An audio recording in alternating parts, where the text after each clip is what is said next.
eso se llama genocidio. Queremos que pare ya, por favor, haced algo para que pare ya. Bombas, bombas, bombas, bombas, noche, día. El mundo tiene que aprender de que el débil no se lo puede machacar tanto. ¿Dónde están? ¡No se ven! Aproximadamente 2 millones de personas habitaban la franja de Gaza antes del pasado 7 de octubre. Desde aquel fatídico día, Israel ha asesinado a más de 33.000 personas, oficialmente contabilizadas, más de 13.000 de ellas niños y niñas. Si a esta cifra añadimos los aproximadamente 8.000 cadáveres que todavía no han sido recuperados de debajo de los escombros, podemos cifrar la dimensión de la matanza perpetrada en estos 6 meses por parte del ejército sionista en el 2% de la población de Gaza. Proporcionalmente, esto es como si soldados israelíes se hubiesen subido a todos y cada uno de los autobuses urbanos en España y en cada uno de ellos hubiesen asesinado a 2 personas al azar. Es como si las tropas de Netanyahu se hubiesen subido a cada ave y hubiesen recorrido los vagones para matar a 8 personas en cada viaje. Es como si hubieran asesinado a 1.200 personas, de las que disfrutaron en la grada del partido del pasado sábado entre el Mallorca y el Athletic de Bilbao. Es como si las bombas de Israel hubiesen acabado con la vida de 170.000 andaluces, de 155.000 catalanes, de 54.000 gallegos o de 26.000 aragoneses. Esta es la magnitud del asesinato industrial en clave de limpieza étnica que ha llevado a cabo Israel en Gaza en apenas medio año. Si lo comparamos con la invasión de Ucrania, queda claro por qué la ONU ha tenido pocas dudas a la hora de calificar lo que está haciendo Israel como genocidio. En algo más de 2 años, el ejército de Putin ha matado aproximadamente a 10.000 civiles en Ucrania, es decir, unos 5.000 cada 6 meses. Si tenemos en cuenta que la población de Ucrania es 20 veces la población de la Franja de Gaza, la comparación arroja que Netanyahu está asesinando civiles a un ritmo que es 160 veces mayor que el desplegado por Putin. Si a esto añadimos la destrucción de más del 60% de las viviendas de la franja, la demolición de la mayoría de los hospitales y los centros educativos, el asesinato de más de 100 periodistas y un número indeterminado de trabajadores humanitarios o el corte de suministros de electricidad, gas, internet, agua y alimentos, no podemos menos que concluir que estamos ante uno de los crímenes de lesa humanidad más pavorosos de las últimas décadas. Sin embargo, y a pesar de ello, Estados Unidos y los países europeos todavía no han tomado absolutamente ninguna medida efectiva para detener el genocidio. Ni el presidente Joe Biden, ni el presidente de la presidenta de la Comisión Europea, Ursula von der Leyen, ni ninguno de los primeros ministros del viejo continente se han atrevido ni siquiera a llamar genocidio al genocidio. En el plano verbal apenas han llegado a la tímida petición de alto el fuego y de la apertura de corredores humanitarios o a las declaraciones simbólicas como la promesa del reconocimiento del Estado palestino, sea lo que sea y lo que signifique el reconocimiento del Estado palestino.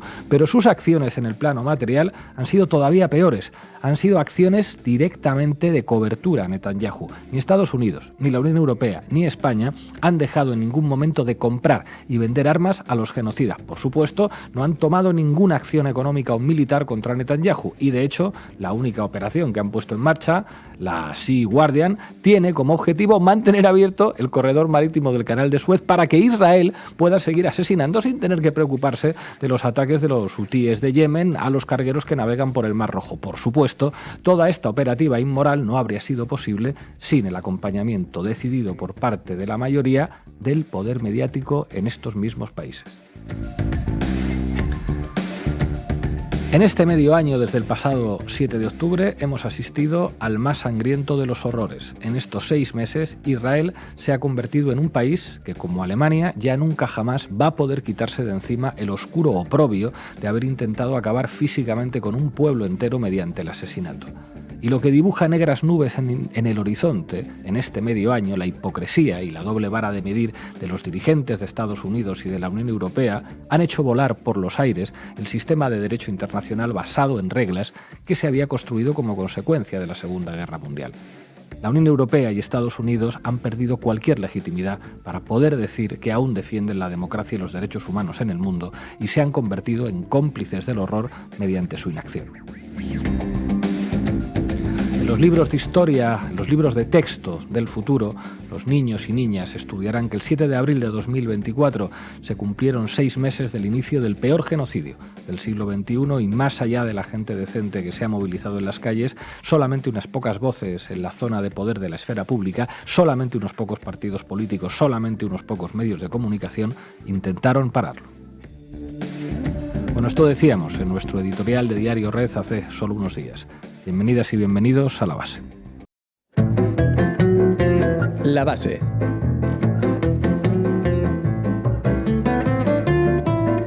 Bueno, hoy en La Base analizamos la situación en Palestina 6 meses después del inicio del genocidio israelí. Paola Aragón, ¿qué nos tienes preparado? Pues hoy vamos a hacer un repaso por lo que ha pasado estas últimas 2 semanas y cómo hemos acabado de repente planteándonos la posibilidad de una guerra regional en Oriente Medio. Manu Levín, ¿cuál es el menú mediático que vamos a comer hoy? Tirando de este hilo, de esto último que ha mencionado Paola, vamos a ver 2 elementos que hay presentes hoy en la prensa española y extranjera que sirven para entender mejor en qué momento estamos y cuál es el papel de España en todo esto. Hoy contaremos además con Alejandro López, de Descifrando la Guerra. Arrancamos. La base de datos. Adelante, compañera. Bueno, pues en las últimas 2 semanas la estrategia ofensiva de Israel ha dado un vuelco y no en un sentido muy tranquilizador, precisamente. Además de continuar perpetrando el genocidio contra el pueblo palestino, en el que durante los últimos 6 meses el régimen sionista ya ha asesinado a más de 33.200 personas, parece que ahora están decididos a extender el conflicto hasta convertirlo en una guerra regional, con el fin de polarizar todavía más y forzar a la comunidad internacional, a Europa y a Estados Unidos, a brindarles un apoyo sin ambajes en el marco de una posible guerra contra países de Oriente Medio como Irán. Pero bueno, ¿y eso ahora por qué? Cuéntanos. Pues bueno, es que desde hace un tiempo la estrategia discursiva de Israel, que se amparaba en eso de su derecho legítimo a defenderse de Hamás para justificar el genocidio en términos de relato, estaba ya empezando a perder fuelle entre sus principales aliados y defensores. La absoluta sinvergonzonería y la impunidad con que han estado atacando hospitales y refugios, asesinando a periodistas, dejando en sus ataques imágenes desoladoras de niños y niñas asesinados, han terminado generando un malestar tal en gran parte de la ciudadanía global que los líderes de países como Estados Unidos se han terminado viendo obligados a tener que performar algunos gestos de condena, o bueno, más o menos de condena, al gobierno de Netanyahu, ¿no?, que estaban debilitando al primer ministro israelí. Uh-huh. Sin duda, la resolución que el Consejo de Seguridad de la ONU dictó hace unas semanas exigiendo un alto el fuego en Gaza durante lo que quedaba de Ramadán y que salió adelante, ojo, gracias a la abstención de Estados Unidos, marcó un punto de inflexión. Sí, porque Netanyahu interpretó el sentido del voto de su principal aliado como una traición, aunque en esencia todo se tratase de una cuestión de forma, porque el gobierno de Biden en realidad siguió tras la resolución abasteciendo de armamento al régimen israelí. De hecho, pocos días después de su aprobación, el Washington Post desveló que habían autorizado en secreto la transferencia a Israel de miles de millones de dólares en bombas y aviones de combate. Además, un tipo de bombas directamente utilizado en los ataques contra la Franja de Gaza. Pero todo ese apoyo, Biden ha empezado a tener que dárselo a los sionistas con un poquito de disimulo por la puerta de atrás, un poco más discretamente que hasta ahora, ¿verdad? Pues tal cual, ¿no? Porque es que las elecciones presidenciales de Estados Unidos están casi a la vuelta de la esquina y Biden cada vez ve peligrar más el apoyo de determinados sectores de votantes demócratas para quienes lo del derecho a la legítima defensa de Israel ya no cuela frente a las atrocidades que se están perpetrando y que están viendo, ¿no? En una de las últimas encuestas, por ejemplo, salió que solo un 16% de las personas latinas, que constituyen un volumen muy importante de los apoyos demócratas, seguían estando a favor de apoyar a Israel. Y la cosa es que para salvar el culo sin tener que renunciar a sus intereses geopolíticos, líderes como Biden, pero también otros líderes europeos, han empezado a diseminar la idea de que el problema en todo esto no es el Estado de Israel en sí mismo, ni la ocupación ilegítima de los territorios palestinos, ni el apartheid que se lleva practicando durante las últimas casi 8 décadas. No, el problema es Netanyahu, demonizado a título individual, que se está equivocando, llevando a cabo ataques indiscriminados, como salió ayer mismo Biden diciendo en la cadena Univision. Claro, porque antes de Netanyahu la población gazatí vivía en condiciones de respeto a sus derechos humanos, que eran unas condiciones envidiables, y el problema es Netanyahu, que es un loco, que se le ha pirado la pinza, que no sabe lo que hace, en fin. Bueno, pues a todo esto se ha empezado a sumar también el cuestionamiento y la deslegitimación que Netanyahu está empezando a experimentar también dentro de la propia Israel. Últimamente ha habido varias protestas en ciudades como Tel Aviv, Cesarea y Haifa, que no son las primeras, pero que cada vez van siendo más frecuentes y también más numerosas, llegando a superar el centenar de miles de manifestantes pidiendo su dimisión. Lo que le echan en cara principalmente es estar montando todo este pifostio para ni siquiera haber sido capaz de gestionar el retorno de los rehenes israelíes de Hamas, que es una cosa que ya empieza a oler incluso entre los suyos, ¿no? Pero también se han llegado a ver pancartas antisionistas con consignas como separación entre religión y Estado ahora, y otras que van en la línea de esa demonización de la figura de Netanyahu en el plano internacional, como el gobierno que destruyó el país y desgarró la nación, o Netanyahu es peligroso para Israel. Y en todo este contexto, el detonante definitivo que ha terminado ya de hacer saltar por los aires todo el equilibrio de poderes que Netanyahu pudiera haber estado manteniendo los últimos 6 meses fue el ataque israelí contra el convoy que acabó con la vida de los 7 cooperantes de la ONG del chef José Andrés o el Central Kitchen, que se encargaban de hacer llegar comida a la población de Gaza. Claro, hablamos de cooperantes de nacionalidad polaca, británica, australiana y una víctima que tenía doble nacionalidad estadounidense-canadiense. Y esto, pues, en España, en Europa en general y en Estados Unidos no sentó nada bien. Ya se sabe que una cosa es asesinar a 33.000 palestinos y otra cosa es que mueran 4 o 5 personas que son blancas y con nacionalidad europea y estadounidense. Efectivamente. Entonces, cuando sucedió el ataque, el chef José Andrés reaccionó diciendo esto. And the airstrikes on our convoy, I don't think were an unfortunate mistake. It was really a direct attack on a clearly marked vehicles whose movements were known by everybody at the IDF. I've been in Gaza myself. I met, and some of the people that died were my friends, and I served with them. Somi is the nicest angel you will ever meet. Is a woman that has been in so many places around the world, feeding people. This was a good soul. Pero este es el chef José Andrés, el mismo que en el mes de octubre atacó en Twitter a Yone Belarra por decir que Israel estaba cometiendo un genocidio. ¿Quién te ha visto y quién te ve, cocinero? Sí, literalmente es que le llegó a decir a Belarra que Israel estaba defendiendo a sus ciudadanos.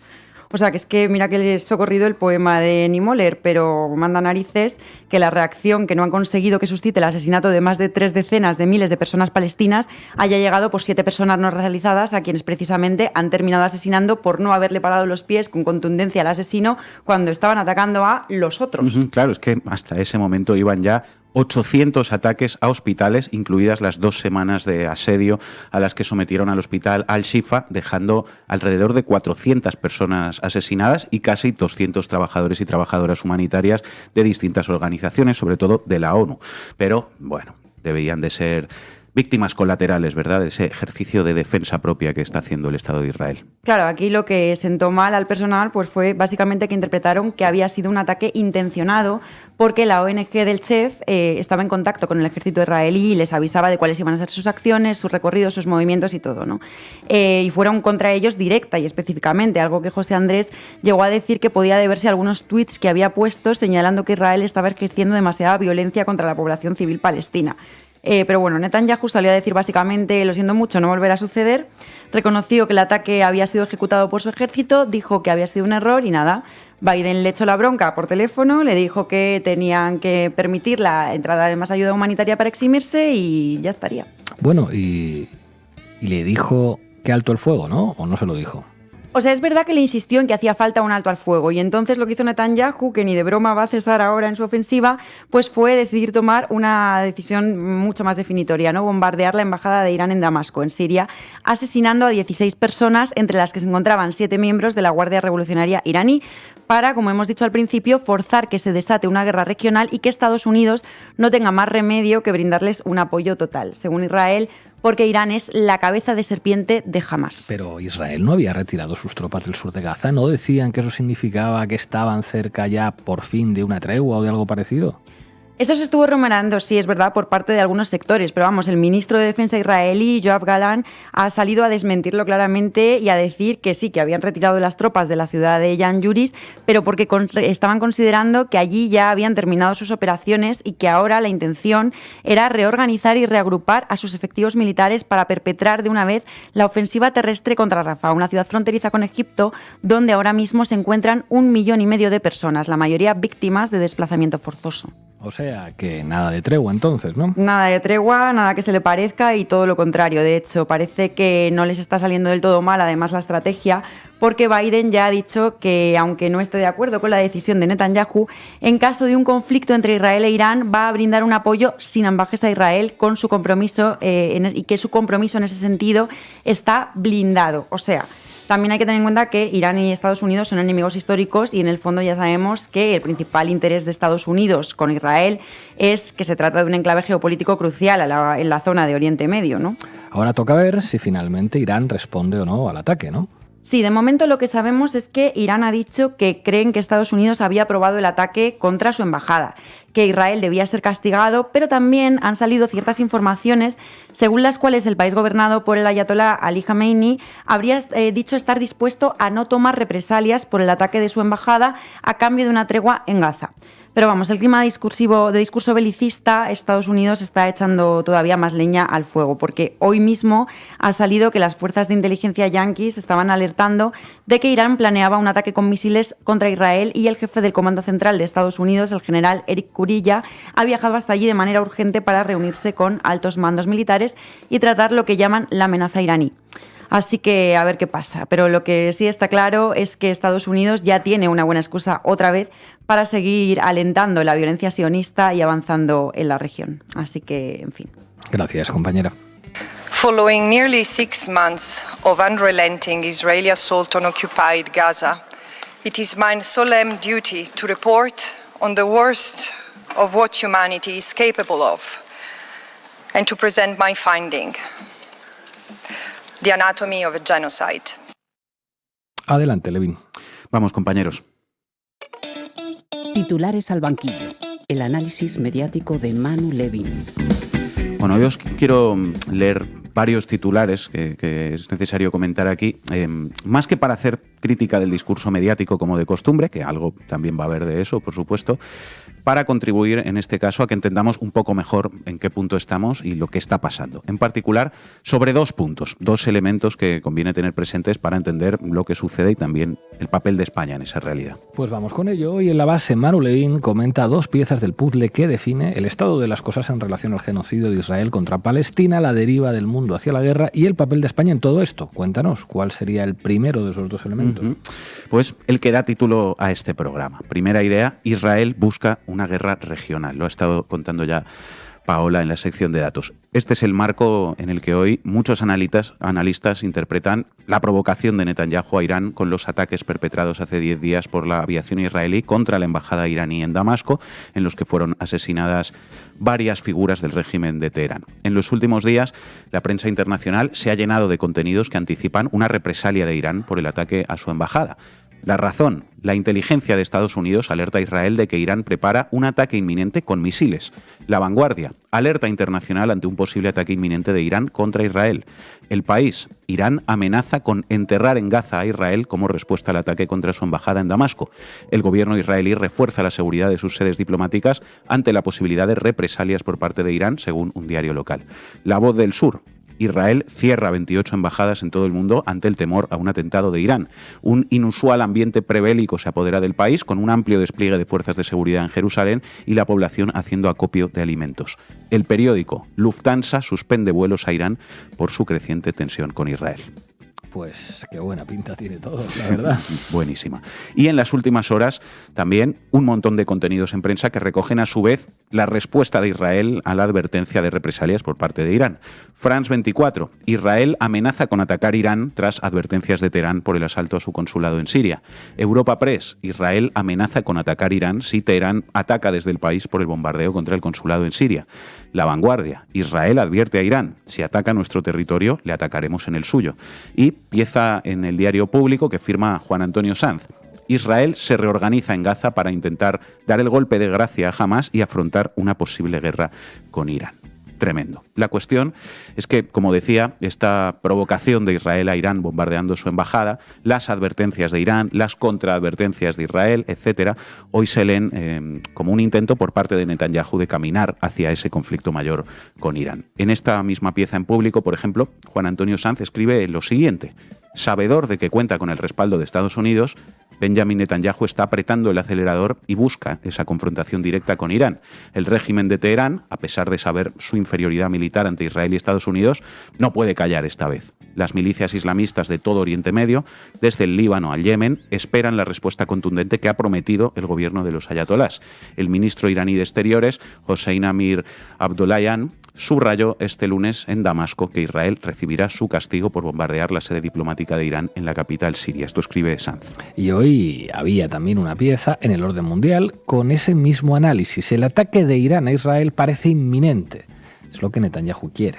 Es lo que Netanyahu quiere. Una tesis que parece confirmarse también si uno mira, además de la propaganda israelí, la propaganda iraní y los medios iraníes. Su canal internacional en español, por ejemplo, Hispan TV, lleva días publicando piezas e infografías grandilocuentes en las que también advierte que Irán tomará represalias por el bombardeo a su embajada. Fijaos, por ejemplo, Irán reitera su derecho a castigar a Israel. Cometió un error y será castigado. El malvado régimen cometió un error y debe ser castigado y será castigado, ha manifestado el líder de Irán, el ayatolá Seyed Ali Khamenei, en referencia al ataque israelí contra el consulado iraní en Siria. Otra, líder, el régimen sionista necesita ser castigado por atacar el territorio de Irán y ellos sin duda serán castigados. Dura represalia, se arrepentirán. Otra, hace más de 10 años Israel recibió una clara advertencia sobre cualquier ataque a Irán. A veces los cabecillas del régimen sionista nos amenazan con un ataque militar, pero en mi opinión ellos mismos saben, y si no lo saben, sépanlo, que si cometen tal desatino, la República Islámica arrasará Tel Aviv y Haifa, avisó el 3 de marzo de 2013 el líder de Irán, el ayatolá Seyed Ali Khamenei. Otra más. Las autoridades iraníes han dejado claro que responderán al ataque aéreo de Israel contra el consulado de Irán en Damasco, en el que murieron asesinados 7 miembros de la Guardia Revolucionaria, entre ellos Mohammad Reza Saedi, considerado como uno de los comandantes más importantes dentro de la estructura de la Fuerza Quds. Bueno, lo mismo de las anteriores, pero atención al título de la infografía de Hispan TV. Dice: Caos regional, la estrategia sionista. O sea, es decir, que a ambos lados, tanto en la prensa occidental como en los medios iraníes, está la misma lectura de que la escalada regional es la voluntad de Israel. Así es, la estrategia sionista, dice Hispan TV. Y cuando uno lee todo esto, pues llega a la conclusión de que efectivamente parece que Netanyahu está provocando a Irán y desea ir a un conflicto mayor con ese país, lo cual serviría para cambiar el marco actual, que es el del genocidio en Gaza, y volver a un marco de choque de civilizaciones que produzca un nuevo cierre de filas de las potencias occidentales con el régimen sionista, y que Irán, por su parte, digamos que va un poco con pies de plomo y pareciera que no quiere esa guerra con Israel, pero que al mismo tiempo, digamos que no se puede permitir no dar ninguna respuesta en represalia por el ataque a su embajada. Ese es el punto en el que estamos con respecto a esto. Y segundo elemento del análisis de hoy, que define en este caso el papel de España en todo esto, y que es el siguiente. España, como ya hemos venido diciendo, ha seguido vendiendo armas a Israel después de que iniciara el genocidio en Gaza en octubre, y todas las veces que esto ha sido negado por parte del gobierno y de los medios de comunicación, pues eran mentira. Titular de El Salto: España sigue vendiendo armas a Israel pese a la suspensión anunciada por Exteriores. O sea, esto es muy fuerte porque desde el gobierno efectivamente se ha negado sistemáticamente que eso estuviera sucediendo. El ministro de Asuntos Exteriores, el señor Álvarez, ha afirmado al menos en 4 ocasiones que nuestro país no está exportando armas a Israel desde el 7 de octubre, y cito literalmente: desde el 7 de octubre no se ha autorizado ninguna licencia de exportación de armamento a Israel. Sobre operaciones de venta de armamentos a Israel, desde el 7 de octubre no se produce ninguna. Desde el 7 de octubre no se producen operaciones de exportación de armas españolas a Israel. Desde el mismo día 7 de octubre no se produce ninguna operación de venta de armamento a Israel. 4 veces. Y el ministro de Economía, Carlos Cuerpo, también afirmó en el Congreso hace solo 3 semanas que este gobierno no ha concedido ninguna licencia de exportación de armamento o equipamiento que pueda ser utilizado en el conflicto de Israel. Y la prensa, por su parte, también ha difundido esa mentira, porque es mentira. Por ejemplo, pieza en el HuffPost en la que se informa de que Israel participa en el nuevo misil español y se dice lo siguiente: Defensa acaba de adjudicar 2 grandes programas en los que participa la industria israelí. Importa material, pero no le vende armas desde que empezó la guerra sobre Gaza el 7 de octubre. Sin embargo, aunque no exporta, sí que mantiene relaciones de importación con el país de Oriente Medio, según ha desvelado la web especializada Infodefensa. Esto decía el HuffPost. Bueno, pues resulta que España no solo importa armas israelíes, que ya sería suficientemente grave, armas que además se presume de que están testeadas sobre el terreno, sino que también se las está vendiendo, ¿verdad? Sí, porque según los datos del portal estadístico de comercio exterior, y lo recoge una amplia pieza que publicó maldita.es, en noviembre España exportó a Israel casi 9 toneladas de armas de la subcategoría de bombas, granadas, torpedos, minas, misiles, cartuchos y demás municiones y proyectiles, por valor de casi 1 millón de euros. Y en diciembre volvió a exportar otro lote de más de 2 toneladas. Hace unos días, un tal Josep Borrell dijo una cosa muy curiosa. Dijo que una cosa es participar en una guerra y otra muy diferente es ayudar enviando armamento. Y que lo que hacemos con Ucrania es ayudar. Por esa regla de 3, lo que estamos haciendo al exportar armas a Israel es ayudar a Netanyahu a cometer un genocidio, ¿no? Ahí queda la reflexión. Tras estas informaciones de medios como El Salto, el gobierno respondió, alegó en un comunicado por parte del Ministerio de Exteriores que esas exportaciones de armas ya estaban autorizadas desde antes del 7 de octubre y que, por lo tanto, pues no se podía hacer nada con esos envíos, pero que no se han vuelto a autorizar más desde entonces. Lo que pasa es que eso también es mentira. Según el reglamento que regula el comercio de armas, el gobierno puede cancelar cualquier envío de armas en caso de que haya indicios de que se puedan estar usando en un escenario bélico. Literal, voy a citarlo literalmente. Las autorizaciones podrán ser suspendidas, denegadas o revocadas por resolución dictada por el titular de la Secretaría de Estado de Comercio cuando existan indicios racionales de que el material pueda ser empleado en acciones que perturben la paz, la estabilidad o la seguridad en el ámbito mundial o regional, puedan exacerbar las tensiones o conflictos latentes, puedan ser utilizados de manera contraria al respeto debido y la dignidad inherente al ser humano, con fines de represión interna o en situaciones de violación grave del derecho internacional humanitario.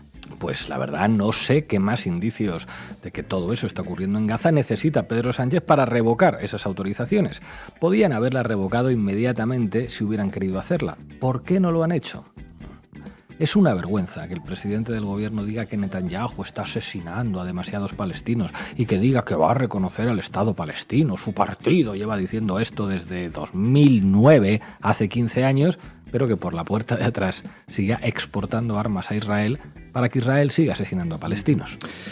Bueno, pues así están las cosas. Tras el genocidio en Gaza, Netanyahu nos quiere llevar a una guerra mundial y nosotros le seguimos comprando y vendiendo armas. Tremendo. Gracias, Manu. Por cierto, está muy bien eso de ahora pedir explicaciones a Netanyahu, un corrupto y genocida, está muy bien. Hubiera estado un poquito mejor que usted hubiera defendido a su ministra, la señora Ione Belarra, cuando formando parte del gobierno denunció sola el genocidio de Israel. Bueno, y contamos con Alejandro López, analista de Descifrando la Guerra. Alejandro, muchas gracias por atender una vez más a la base. Un placer, como siempre.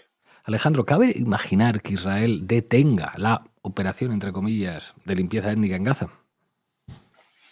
Bueno, a mí me cuesta creer que eso vaya a ocurrir. Es verdad que todavía no está todo decidido. Hay una posibilidad de que se llegue a un acuerdo de alto el fuego entre Hamás e Israel. De hecho, parece ser que una de las pocas rampas de desescalada que nos quedan hacia la guerra regional pasa por ahí, pasa por ese acuerdo, y que Irán pudiera interpretar que con eso pues se está concediendo, ¿no?, algún tipo de tiempo para los palestinos, una falta de procedimiento hacia una invasión completa de Rafah, o bueno, pues que no se necesite una respuesta contundente directamente desde Irán, sino que pudiera servir una respuesta más simbólica, que es a lo que Irán está más acostumbrado durante estos años. La cuestión es que esa opción parece muy difícil. La verdad es que las condiciones que planteó Hamás pasaban no solo por un intercambio de rehenes, prisioneros, como lo quiera llamar cada grupo, sino un acuerdo permanente de alto el fuego y que incluya solución política. En Israel no se quiere ni oír hablar de la solución de dos estados, están rechazando los acuerdos de Oslo literalmente, lo está diciendo el gobierno de Netanyahu, y no se quiere un estado palestino, ¿no? Entonces, cualquier solución política está fuera de la mesa, que es lo que hemos visto también en otros muchos conflictos, ¿no? Se intenta apostar por un alto el fuego que solamente retrase el problema. Claro, a Israel le conviene que este alto el fuego se produzca si a cambio consigues liberar a los rehenes y después proceder con su intervención en Rafah. Si ocurriera esto, sí que es verdad que podría desescalarse parcialmente la situación, pero yo ahora mismo veo que es complicado que se produzca porque las condiciones de Hamás las rechazó Israel y las que ha planteado Israel no incluyen ningún tipo de arreglo político y el alto el fuego sería temporal. Paula. Hola Alejandro, ¿qué tal? Buenas tardes. Yo te quería preguntar, ¿podemos esperar finalmente que haya algún tipo de intervención por parte de Irán o de Hezbollah contra Israel? Bueno, aquí este es un debate muy complejo. Voy a señalar que, aunque pueda parecer contraintuitivo, ni Estados Unidos, ni Irán, ni el eje de la resistencia quieren ahora mismo una guerra regional. Quien la quiere es Israel. Israel lleva años pidiendo que se ataque a Irán directamente por su programa nuclear, que no haya acuerdo con Irán, y ha contado con algunos apoyos de sectores del Partido Republicano estadounidense. Claro, la administración de Biden es probablemente una de las más cercanas al sionismo que hemos visto entre las demócratas en la historia. Y se han mantenido algunas de las políticas de Trump. Entonces nos puede parecer que al final ha habido un cierre de filas. Y de hecho, en parte lo ha habido. Pero Estados Unidos e Irán se están mandando mensajes a través de intermediarios, como están siendo aparentemente Suiza, Omán, y creo que hace poco hubo llamadas desde Arabia Saudí, Qatar, Emiratos Árabes, Irak. Está todo el mundo ahora mismo intentando conectar, ¿no?, a Irán y a Estados Unidos, porque ninguno de los dos quiere verse arrastrado a una guerra, pero Irán tiene que responder sí o sí por la gravedad de los acontecimientos que han ocurrido en Siria, en el ataque al consulado de Damasco. No porque lo digamos nosotros ni nadie, ¿no?, sino porque tienen una presión interna muy fuerte de haber recibido golpes a figuras muy importantes de la Guardia Revolucionaria o ya no solamente la sociedad civil, ¿no? Es que el propio eje de la resistencia ha cerrado filas en torno a Irán, que han querido lanzar una guerra sobre Israel incluso desde 2021, que no es el primer conflicto de Gaza y bueno, al eje de la resistencia no lo ha hecho porque Irán ha intentado desescalar siempre de alguna manera, no ir a la guerra regional. Saben que eso les podría enfrentar directamente a Estados Unidos y sería un desastre gigantesco a nivel humanitario.